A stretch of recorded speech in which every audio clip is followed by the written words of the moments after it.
Today we hunt Bin Laden.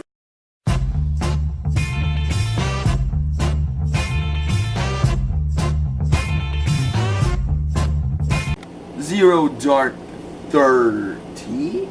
So Zero Dark 30 is a story of, well, the hunt for Bin Laden and the last hunt for Bin Laden. Why is it? So I'm just gonna say this right off the bat. This movie is complete awesome. It was nominated for Best Picture in the Oscars, and I think it was a great film. Well done, well directed, well acted. And now let's talk about the acting. The acting in this movie is amazing.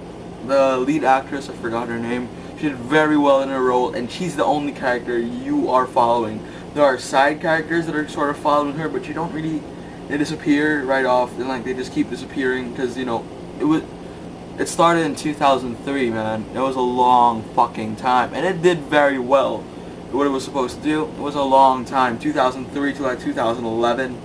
That was a long time. So people will retire, bosses will change, except her. This is her first job. Her first job is to hunt Bin Laden. That's, holy shit, that's tough. And it was great. There were some scenes in this movie, they were very, very, very gruesome. Like there was a scene where they were torturing the guy, you know, with a towel on his head and the bucket of water thing. There's a scene like that in the movie, and I'm glad that Bigelow, you know, put that scene in the movie, because, you know, some pussy will be like, oh, we can't put that in the movie, it's gonna scare people. No violence. But then Bigelow was like, no, we're gonna put everything that was done, we're gonna put it all in the movie, no matter how fucking gruesome it is, we're gonna do it.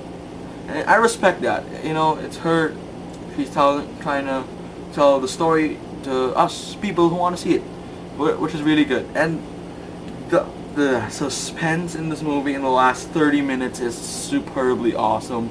Remember the film Argo? You know, Argo that came out. It's my third favorite movie of the year. You know, even though you know what's gonna happen in the end, you're still on the edge of your seat. It's the same thing here, which is really well done. But it's, yeah, very well done. That's very, very good directing, in my honest opinion. And although there are gonna be some people, they're gonna be like, oh no, 9/11 was an inside job. Bin Laden was dead since like 2001.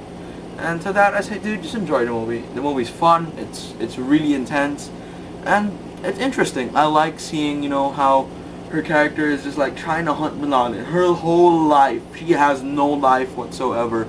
All she's doing is looking for Bin Laden. There was one scene where her friend was asking her, do you even have any friends? And then, you know, she doesn't answer because she doesn't have any friends. She doesn't have a life. She has no social life whatsoever. Her whole hunt, her best friend's Bin Laden. That's all I'm saying. She's just looking for Bin Laden. It was really intense, and it shows the determination of her character. And I don't even want to say character, because she's not a character. She's an actual person who found Bin Laden. And the end of this movie, when they got Bin Laden, when he was in the plane, and then the pilot says, oh, where do you want to go? And then she doesn't know what to answer because she doesn't have a home. And I don't think she can do anything anymore. She's done so much that, you know, she's done so much in the world that it's very hard to do anything at all without it being amazing. Remember the scene in Return of the King where Frodo was all like, you can't just, time doesn't heal some wounds, you can't just save the world and just go on with your normal life. I've done everything in this world. And it's the same thing in this movie, except it's real. And it was awesome for that. It did a great job just portraying that after you do something really big, you can't just really go down and do smaller things. Like, her first job is to find Bin Laden, and she succeeded. Her second job will probably be much lower than that. And yeah, and there were some points where she was like, they reached the stopping point where she just hits a wall. There's nothing. She can't do anything about it.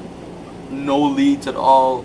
No, the directors or whatever, the bosses don't want her to do whatever. Don't want her to stop because it's just getting annoying. You know, you feel the lowest low in her. You're like, oh my god, this is sad to watch, man. Holy shit! It was really, really intense in that part. You're like, oh, fuck, man. It really gets you along with the lowest low of the character, which is very good filmmaking right there. Bigelow did a great job directing this movie. And that's all I'm gonna say. So overall, Zero Dark 30 is an epic movie. It's awesome. It's well directed, well made, well acted. The cinematography is amazing, and it's intense. Even though you know how it's gonna end. That's really good filmmaking.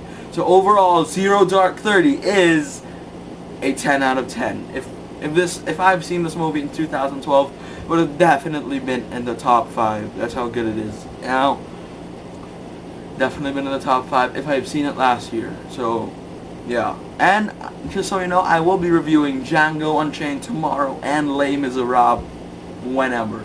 So I'll be reviewing the films I didn't get to see in 2012. See you guys next.